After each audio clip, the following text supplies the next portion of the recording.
pour définir le nom, d'abord, c'est quoi? Suxali transport et commerce.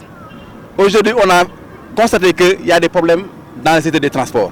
On a constaté qu'il y a des problèmes dans le secteur du commerce. Récemment, lors de la Korité, vous avez vu et entendu qu'il y avait manque de pommes de terre dans un pays comme le Sénégal. Là, ça pose un problème. Revenons à nos moutons, comme on dit, dans le transport. Aujourd'hui, l'État du Sénégal, ceux qui ont en charge le transport, se lèvent le matin pour nous exiger des contraventions de 24 000, de 30 000. À quelle fin? Donc, on dit que le transport a des problèmes. Donc, parce qu'on n'a pas de représentants au niveau de l'Assemblée nationale. On n'a pas des gens qui, s'il y a des projets de loi concernant le transport, dire non. Parce qu'il y avait seulement le député Alassane Ndoye qui était à l'Assemblée. Il représentait les transports dignement pendant cette législature. Mais il était seul.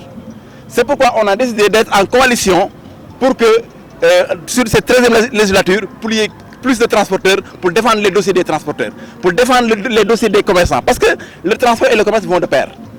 Donc c'est ça la motivation de notre coalition en Suxali transport et commerce. Moi je dis que les lois qui régissent le transport sont obsolètes au Sénégal. Parce que c'est des lois qui existent depuis De Gaulle. Aujourd'hui, on doit changer textuellement les lois qui régissent le transport au Sénégal. Je prends l'exemple des documents pour le transport. Il y a d'abord les cartes grises, il y a les licences, il y a tout. Et aujourd'hui, on devait avoir un seul document pour représenter un véhicule. Donc c'est ça, c'est des problèmes qui sont là et qui gangrènent le transport au Sénégal. Deuxièmement, je reviens sur le commerce. Aujourd'hui, le commerce, il n'y a pas de classification au niveau du commerce. Si tu vas dans un marché, par exemple, tu peux trouver divers produits. Alors que dans d'autres pays, si tu as besoin d'une chaussure de moins, on te dit d'aller à tel marché. Si tu as besoin d'autres choses, à tel marché. Donc, il y a des problèmes au niveau du commerce, il y a des problèmes au niveau du transport. Et ce sont l'agriculture, le commerce, le transport, tous constituent la base de notre économie. Et aujourd'hui, ces secteurs-là ont des problèmes. C'est pourquoi le PIB du Sénégal ne se développe pas.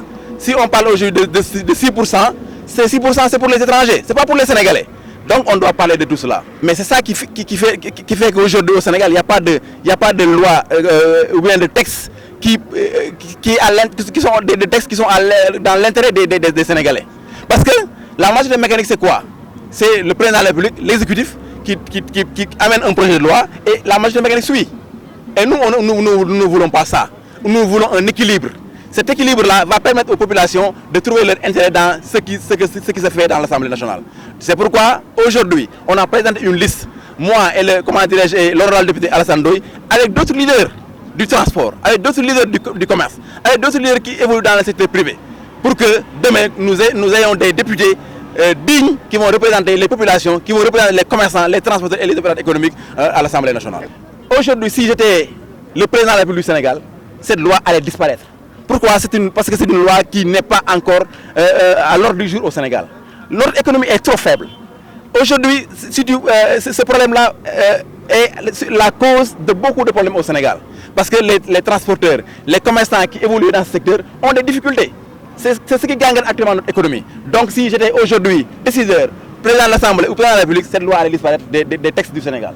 Actuellement, on n'a pas encore signalé de problèmes au niveau de la campagne. Il y en a quelques, mais ce n'est pas encore grave.